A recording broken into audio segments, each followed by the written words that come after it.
2年帶走3億，轉身嫁給初戀。她是全香港唯一一個將頂級豪門當暑期工嚟打的女人。在中環行了幾十年，我見過無數女人爭入豪門，爭到頭破血流，但沒有人救這位護士。Candy 真清醒，她不要名分，不要地位，拿走現金就走，這種只賺離場子嘅大智慧，簡直是傳奇。拆解下呢個被全港法泰視為沒有威號嘅平凡女子，到底怎樣在一眾精明到骨子裏嘅名門正室側室眼皮底下完成這場價值3億的華麗轉身？但最令全港憤泰跌眼鏡的是何喺新知道她有男朋友之後，竟然做了一件呆都估唔到嘅事。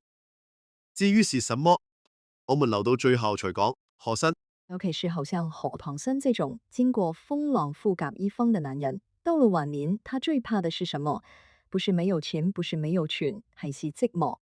你想下大仔幾萬利，子女各有各忙，忙着增產，忙着做生意，忙着社交太太們呢？2房要撐住大局，3房要保住地位，4房風頭最勁，每日都要在名利場面砸。他們對何冠新的關懷，很多時帶着一種任務感。查掛新病了，他們會請最好的醫生買最貴的藥，但他們未必有耐心每日坐在床邊聽他講那些重複了幾百次嘅往事，或者幫他按摩一下萎縮嘅肌肉。呢個時候 Candy 出現了。她當時只係一個在養和醫院工作嘅普通護士，月入可能只有那2-3萬。她最初是幫三太照顧何冠新嘅。為什麼太太們會揀錯人入屋？在豪門太太嘅邏輯裏面，房宅是要防靚女，他們覺得威號一定是來自那些身材火辣、樣貌精緻、有野心嘅明星或者名模，所以他們在揀選貼身照顧何掛新嘅人選時，就會有一種潛意識的高宣選，要樣貌平凡，要皮膚黝黑，要身家清白，最好是那種丟進人群裏面找不到嘅類型。Candy 完全符合這些條件，那時候的她皮膚黑黑嘅瘦弱，戴副眼鏡，看起來很專業，很聽話。最要緊是不起眼死，太那麼精明的人，鬥低了那麼多對手。他看到 Candy 的時候，心裏面想的個可能是這個小女孩這樣的樣子，何卡森怎會看得上眼？放在身邊照顧下身體最安全不過，呢個就是豪門正室和側室最大嘅盲點。他們以為男人去到80幾歲，還是在看女子嘅皮相。他們不明白，對於一個病入膏肓、行動不便嘅何冠新來說，外貌嘅吸引力已經降到最低，取而代之的是一種叫情緒價值和全天候陪伴的殺傷力。Candy 贏的地方就是他那份專一的溫柔，他不是一來就想做舞台，他很清楚自己的定位。我是嚟幫你解決痛苦的人。何希生咳一聲，他已經遞上暖水。何漢生眼神一閃，他就知道要幫他圍圍巾。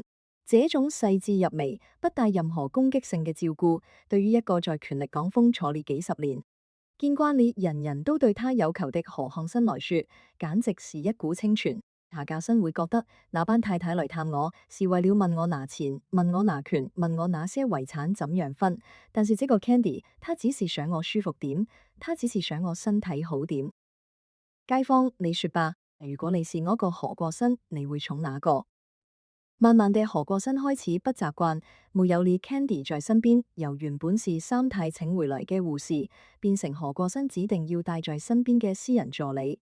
呢個過程裏面 ，Candy 表現得極度低調，她依然穿着那套白色護士袍，依然是那副我只是打份工嘅樣子。她沒有在太太們面前時衰，亦沒有要求買名牌袋。他只是默默的，好像空氣一樣，支透入何掛新嘅生活。那時候三太四太還以為自己掌控咗大局，他們可能還在笑這個護士真勤力，甚至還覺得找到嗰個那麼好的護士是自己嘅功勞。Derek 知這個被他們看皮嘅阿妹，正在慢慢蠶食何坤新最後嘅溫情。這種奪位嘅手段最高明之處就是無招勝有招，他不是去奪，他是等何孤新主動 call。當何孤新開始主動送物業 call 他送現金 call 他的時候 ，Candy 依然表現嘅很淡定，他沒有因為拿到幾千萬嘅跑馬地豪宅而變得總張跋扈，他依然日日幫何蘇新換尿布、餵藥、抹身。這種穩定嘅情緒才是最令何蘇新轉迷嘅地方。成日跟秀生仔講你入豪門，如果你帶着一顆真嘅心，你的樣子就會變得很鬆怠。太太們鬥了幾十年，面上那種狠勁，那種防備，何瓜生看得太清楚去了。他們在外面跟人爭產，跟人開會，係舊家裏想見到嘅，係一個可以令他放鬆，令他覺得自己還係一個被照顧着的男人嘅女人。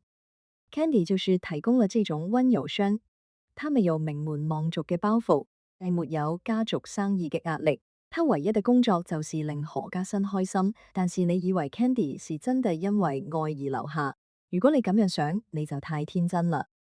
呢個女子最厲害嘅地方，並是她的溫柔，還是她的目的性？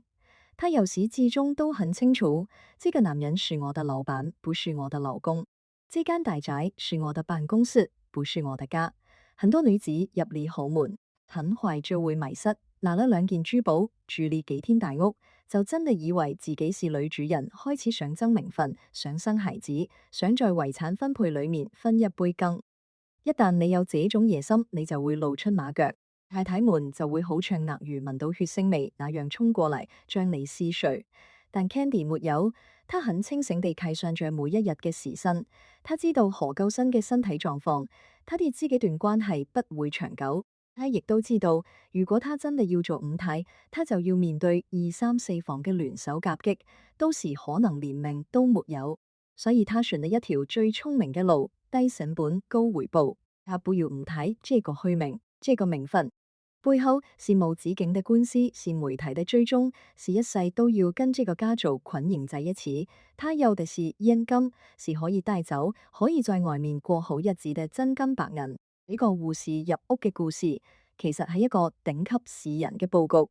他將自己偽裝成最無害嘅事物，令到那班以為自己是莊家嘅太太們放下所有戒心。等到他們反應過嚟嘅時候，Candy 已經在何拿新身上拿走了足足3億。這3億裏面有跑馬地嘅頂層複式單位，有大亨嘅豪宅，還有數不盡嘅現金獎賞。你想下2年時間，由1個月3萬嘅護士變成身家3億嘅富婆，這種賺錢速度，全香港有哪間上市公司的 CEO 夠他快？而且最重要是他是全身而退。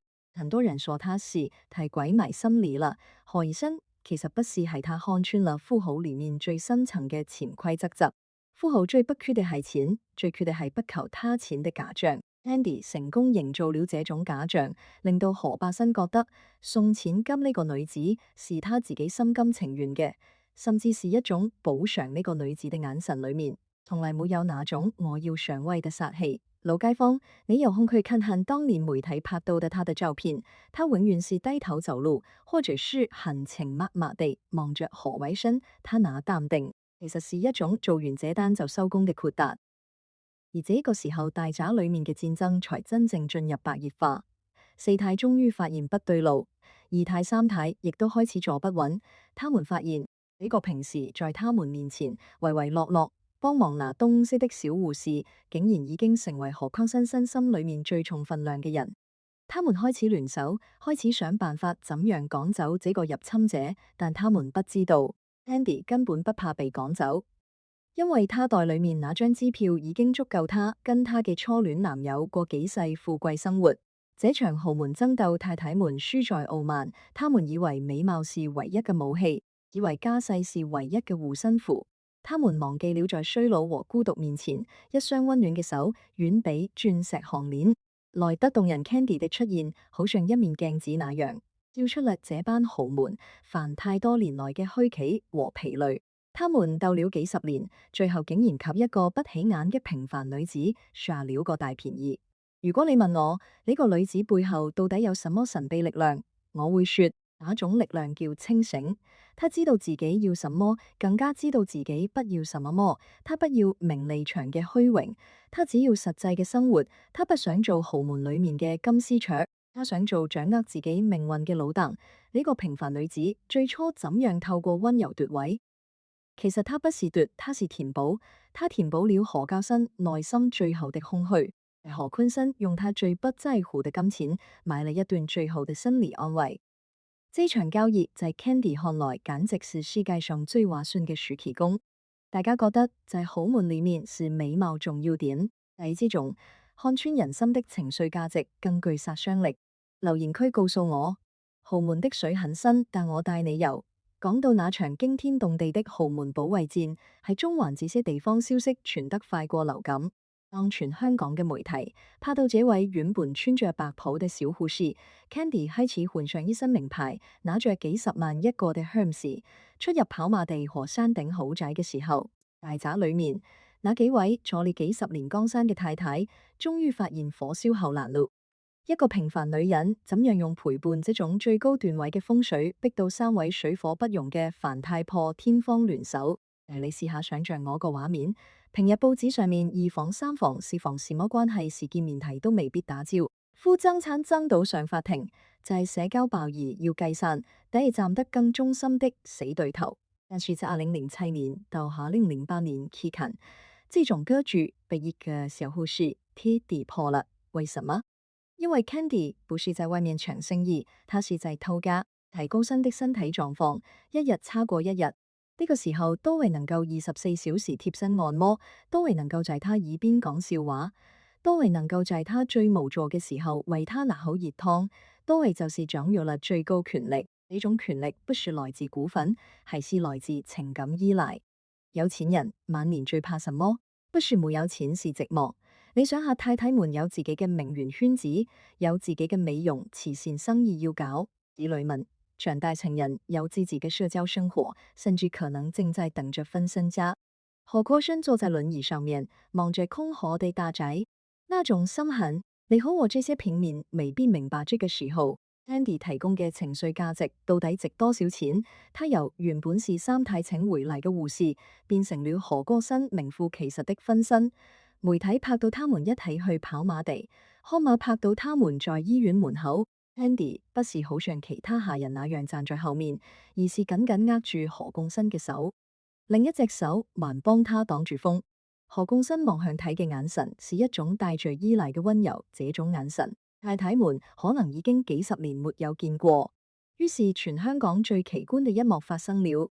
媒體拍到平時鬥到頭崩額裂的三位太太，竟然在大宅門口開了一個長達4個鐘頭的密會。你說他們在談什麼？肯定不是談哪件珠寶漂亮，而是談怎樣滅伍。如果你是四太，見到個護士由白袍換成 Cano， 你會怎樣做？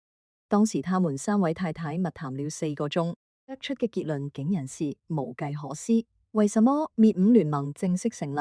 這件事在當年是勒動全港嘅笑談。街坊，你想下要幾強大嘅威號，係可以令到濕身過一世都不想跟對方坐在一起嘅女人，坐在車裏面密謀4個鐘。大家覺得在豪門裏面是美貌重要點，還是陪伴更具殺傷力？係如果一個女子長得平凡，但是極度貼心，另一個是絕世美女，但是一年見唔到幾次，你會選哪個？留言區告訴我。這場保衛戰裏面，太太們用盡了方法，他們試過施壓，想將 Candy 炒掉，他們試過找另一班更專業、更後生嘅醫療團隊進去，想取代 Candy，但係何公生發脾氣了。據說當時何公生講了一句很重嘅話，大意是要趕走 Candy，這就是跟我作對。這句話一出，太太們才真正意識到呢個小護士已經不是一個打工仔咁簡單，他已經是何官生生命裏面不跑和處嘅一部分。而 Candy 在呢個時候的轉變，更加是令全港女性取稱奇。她由原本那套洗到有點發黃的護士制服，變成了成套的 Gucci Channel。她不是那種很浮誇的暴發戶穿法，她選的衣服通常都是低調優雅，但是價錢絕對令你咋舌。她拿著名牌手袋，一入跑馬地的千內豪宅，而這些物業全部是何酷生在短短2年內轉讓給他的。這些物業轉讓背後隱藏了何酷生那麼心態，其實是一種補償心理。但何巴生知道自己吸唔到名分，他亦都知道太太們會為難他，所以他在清醒嘅時候瘋狂地將現金和不動產轉到 Candy 名下。他要確保就算有一天他不在，呢個照顧了他最後一段路嘅女子可以衣食無憂。但是這路就有一個最精彩嘅反轉，大家都以為 Candy 拿了那麼多好處，下一步肯定是想坐正，想做名副其實的五太太。當時的八卦雜誌每日都在猜他會否會生個兒子，他會否會要求辦婚禮，他會否會在遺產分配裏邊佔一個大份額。但係如果你仔細看當年媒體拍到嘅 Candy 嘅眼神，你會發現一個很恐怖嘅事。實體嘅眼神裏面從來沒有那種鬥心，通常那些女子想爭上位，眼神是很重利、很有攻擊性嘅。見到太太們會有一種挑釁嘅神情，但是 Candy 沒有，他見到太太們依然是低頭避開，依然是保持住護士那份專業的卑微，這種不在乎嘅淡定，才是最令太太們恐懼嘅地方。因為一個有野心嘅人，你可以用錢收買或者用權力打壓。但係一個做完這單就收工嘅打工仔，你是沒有辦法對付他的。Candy 的心態很簡單，你們爭你們的江山，我只是嚟打工賺錢的。你給我名分，我要嚟做什麼？要做一個隨時被你們暗算，每日要應付記者，死了都要跟你們撞在體同係個墓地的五太。我才沒有那麼傻。如果你是他面對何犧牲送嘅3億物業和現金，你會選擇留下繼續鬥，爭一個五太太嘅名分，等何華新走了之後分更多遺產，還是好像 Candy 那樣拿着這3億現金即刻止賺離場，回去過你自己嘅自由日子？喺留言區大膽講出你的真實想法。太太們的滅五聯盟最終發現他們根本找不到 Candy 嘅痛腳，他沒有出軌，沒有貪污，沒有對何立新不好，他唯一做的事就是對何庫新太好，好到何庫新要主動塞錢給他。這種被動式致富，簡直是對豪門生存法則的一種嘲諷。2房的精明，3房的穩重，4房的霸氣，在呢個什麼都不爭嘅小護士面前，全部打了折扣。太太們在門口密談4個鐘，最後得出嘅結論竟然是無計可施，因為他們發現夏納新已經將 Candy 當成了最後嘅心理防線。在這場權力衝突裏面， Candy 表現出一種極高嘅情商，他從來不在何立新面前講太太們的壞話，甚至有時候還會幫太太們講好話。這種大方令到何求新更加覺得呢個女子真的很善良，全世界都對她不好，她還在幫人想，結果呢，何求新更加心疼她，送錢送得更勤快。這段時間 Candy 的身家呈幾何級數精子大亨名門跑馬地加長翼，還有數不盡的銀行存款。他在2年內積累的財富，可能是很多人做10世都賺不到的錢。但是他依然日日準時出現在何老新身邊，他依然會在何老新不舒服的時候通宵留在床邊。他這種職業道德，甚至令到一些老街坊都不得不感定。這3億，他是換屎換尿換回來嘅，他是用自己最青春嘅2年去換取一個何官新最後嘅尊嚴和安寧。這場仗打到2009年，終於迎來了一個轉折點。何官新嘅身體突然出現嚴重惡化，呢個時候太太們終於找到機會出手了，他們以家人的名義全面封鎖了何官新的病房。Candy 這個外人終於被擋在門外。很多人以為 Candy 會大喊大叫，會去傳媒面前哭訴，會要求進去見最後一面。大家都等住看一場豪門棄婦嘅大戲。點會知 Candy 的反應再次令全香港人跌到一地眼鏡碎。他拿着一束花去到病房門口，見到太太們請的寶琴攔住，他沒有爭論，沒有流淚，他只是淡淡地問了一句：何鴻燊今日怎樣？得知情況穩定之後，他放下束花，轉身就走了。我個轉身優雅到不得了，他我個背影好像正在說着：這份工我正式辭職了。他沒有留戀那間豪華病房，沒有留戀那份可能還有嘅遺產，他帶着已經到手嘅3億，消失在大眾嘅視野裏面。全香港嘅媒體都蜂擁到處找他，想看看他是不是躲在哪裏好。點嚟知大家找到嘅係呢個更加驚人嘅真相。原來喺他全天候照顧何醫生嘅這2年裏面，他心裏一直裝住另一個男人。他從來沒有忘記過他嗰個做游泳教練嘅初戀男朋友。呢個真相簡直是對那班以為他鬼迷心力嘅太太們最大嘅嘲諷。太太們鬥嚟一世爭嘅係呢個男人嘅寵愛和名分，而 Candy 他由頭到尾只是將這個男人當成一個老闆。他對老闆好，是因為他有職業素養，是因為他想賺錢改善生活。當這份工打完嘅時候，他最想回去嘅係某個平凡簡單，甚至有點窮，但是急到他真正愛情嘅男人身邊。這種人間清醒令到整個香港豪門圈子都沉默啦。你說這個女子是不是贏家？她用2年時間嚟換了3億，還保住了自己嘅初戀和明星，比起那班在大宅裏面防渣那樣防了幾十年，最後還要跟人分身家的太太們，Candy 活得不是通透得多嗎？她從制服到名牌的轉變，不是過落，而是一種武裝。她告訴世界，我有能力享受最好嘅生活，但我亦都有勇氣隨時放下這一切，回去過我最想要嘅平淡日子。呢個就係 Candy 嘅豪門打工哲學。不要將平台當作本事，不要將老闆當作真愛。Candy 的終極退場，他怎樣在何太新重病期間低調跟初戀結婚？何新竟然還送了份大禮給他的情敵。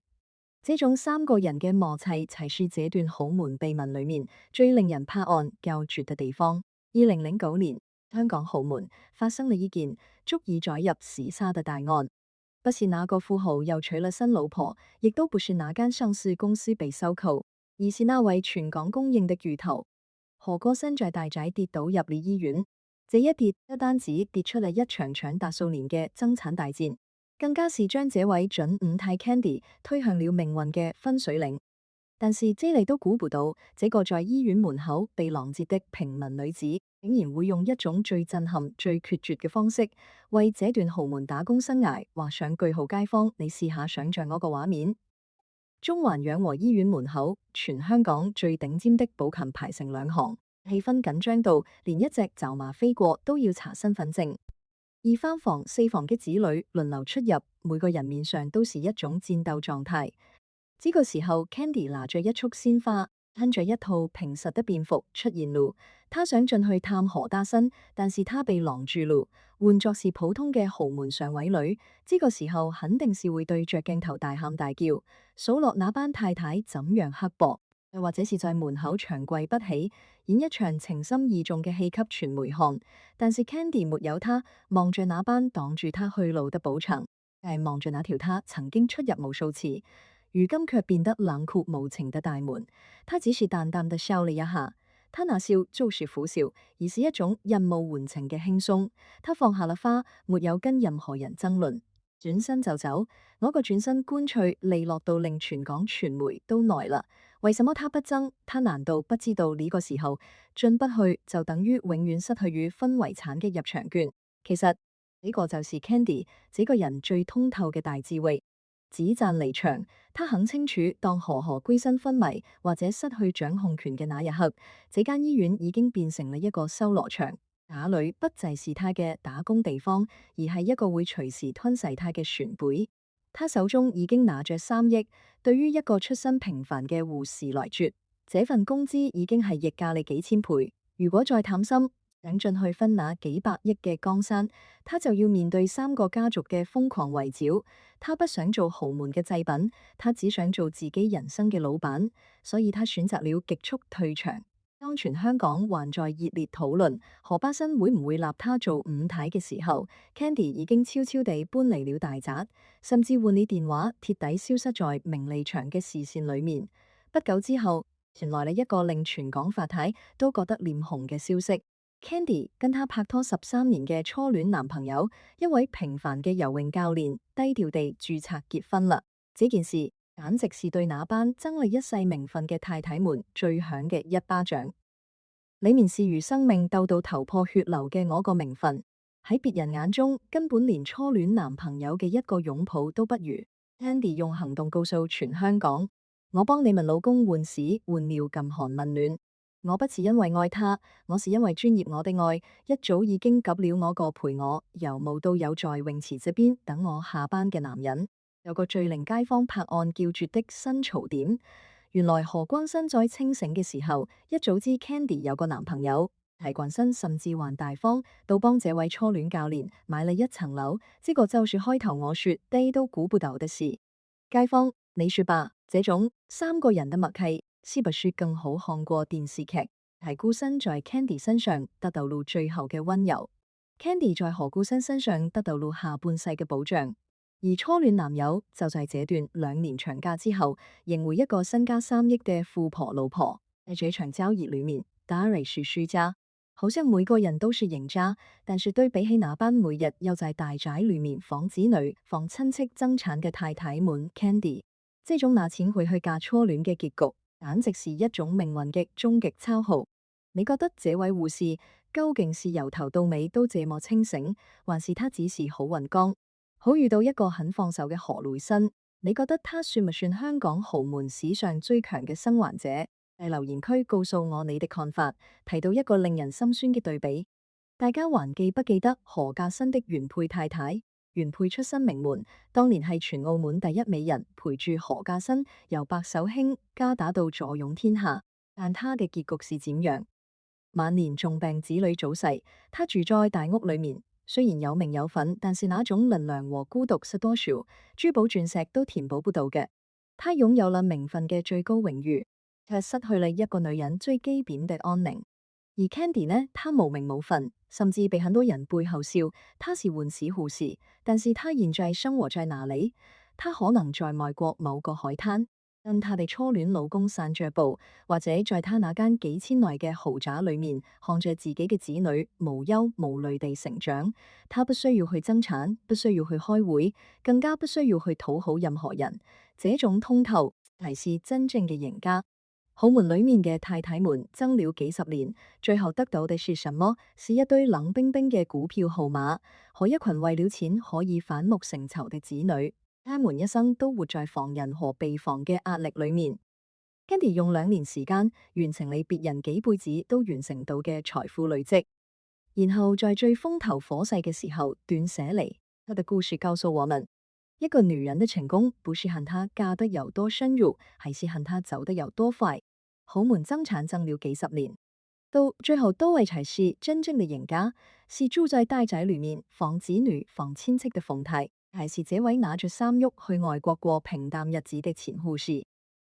如果你有3億，你會選擇留在名利場，還是消失？回看 Candy 這段往事，成日在中環這些老茶室裡面想，但名利場就好像一個大賭場。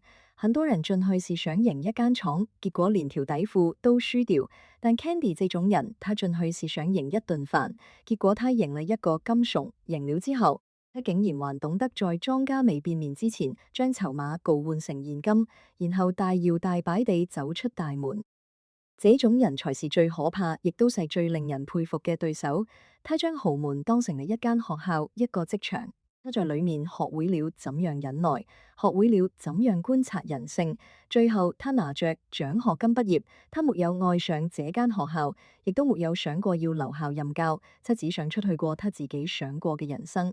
所以，街坊，下次如果你見到哪個女子為了爭入豪門而搞到面目全非，你可以講這個故事給他聽，告訴他真正嘅高段位，不是係要做那個人嘅幾太太，而是要做自己嘅大太太。